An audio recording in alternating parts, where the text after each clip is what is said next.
ভারতীয় প্রাদেশিক সাহিত্য, হিন্দি, ওড়িয়া সহ আরো সিলেবাসে যে জায়গাগুলো, মারাঠি সহ আরো যে জায়গাগুলো রয়েছে সেইগুলো, এবং তার সঙ্গে আন্তর্জাতিক সাহিত্যের ইতিহাস, অর্থাৎ ভারতীয় সাহিত্যের ইতিহাসের বিভিন্ন ব্যক্তিত্ব, তাদের সৃষ্টি, এবং আন্তর্জাতিক সাহিত্যের ক্ষেত্রে বিভিন্ন ব্যক্তিত্ব এবং তাদের সৃষ্টি, এই জায়গাটা নিয়ে স্টুডেন্টদের প্রচন্ড সমস্যা তৈরি হয়। তারা অথেন্টিক ডেটা পায় না, এবং পড়াশোনার ক্ষেত্রেও যেটা প্রবলেম হয় সেটা হচ্ছে মনে রাখার সমস্যা। তো এই জায়গাটাতে স্যার আপনার কি সাজেশন? দেখুন, মনে রাখার সমস্যা যেটা বললেন, মনে রাখার সমস্যাটা একটা কমন সমস্যা। ছাত্রছাত্রীদের প্রিপারেশন তৈরি হয়ে যায়, সবকিছু হয়ে গেল, কিন্তু মনে থাকছে না, ভুলে যাচ্ছে। তো এই ক্ষেত্রে আমি বলবো মনে থাকবে, মনে থাকার কোনো সমস্যা না, প্রত্যেকেই ভুলে যায়, আমিও ভুলে যাই, সবাই ভুলে যায়। মনে রাখার জন্য কি করতে হয়? রিভিশন করতে হয়, একটা তথ্যকে বারবার পড়তে হয়। আমরা আমরা বন্ধুর নাম কখনো ভুলি না কেন? আমি গ্রামের নাম, নিজের বাড়ির নাম, নিজের আত্মীয়দের নাম ভুলি না কেন? কারণ এগুলো আমরা বারবার উচ্চারণ করি, বারবার ব্যবহার করি।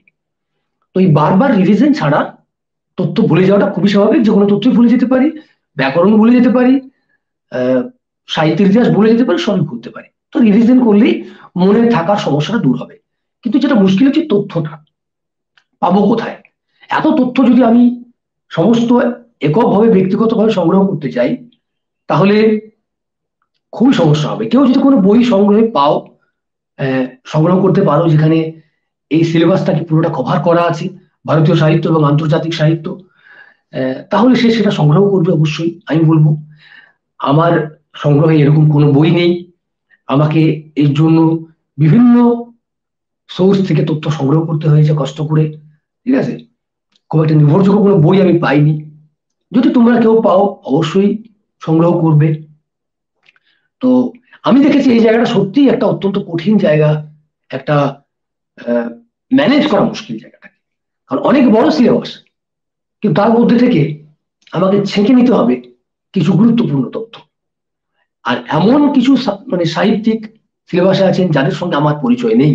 আমি বাংলা সাহিত্যের স্টুডেন্ট, আমাকে পড়তে হচ্ছে তামিল সাহিত্য, আমাকে পড়তে হচ্ছে রাশিয়ান সাহিত্য, আমাকে পড়তে হচ্ছে লাতিন আমেরিকান সাহিত্য। এই যে সমস্যাটা, এটা কিন্তু সত্যি একটা সমস্যার জায়গা। তো আমি বলবো এখানে রেডিমেড তথ্য জোগাড় করে নেওয়া ভালো। তার কারণ এখানে প্রশ্ন কম থাকবে, কিন্তু ওই কম কয়েকটা প্রশ্ন গুরুত্বপূর্ণ হয়ে দাঁড়াতে পারে। তাই এটার জন্য খুব ছোটাছুটি না করে আমি বলবো যে কোনো জায়গা থেকে, একটা নির্ভরযোগ্য জায়গা থেকে এটার রেডিমেড নির্ভরযোগ্য তথ্য সংগ্রহ করে নেওয়া, যাতে এর পিছনে তোমাকে প্রচুর সময় ব্যয় করতে না হয়। অন্যান্য জায়গাগুলো আছে, ব্যাকরণ রয়েছে, সাহিত্যের ইতিহাস রয়েছে, টেক্সট রয়েছে, প্রচুর সময় দিতে হবে। এবার যদি অনুবাদন সঙ্গে 2-3 নাম্বারের জন্য আমাকে 3 মাস সময় দিতে হয় তথ্য সংগ্রহ করতে, আবার সেটা মুখস্থ করতে, তাহলে তো বাকি প্রিপারেশন গোল্লায় যাবে। সুতরাং এই ক্ষেত্রে আমি বলবো শর্টেস্ট মেথডটাই অবলম্বন করা উচিত। নির্ভরযোগ্য জায়গা থেকে নির্ভরযোগ্য তথ্য, সংগৃহীত তথ্য সংগ্রহ করে নেওয়া বেস্ট মেথড।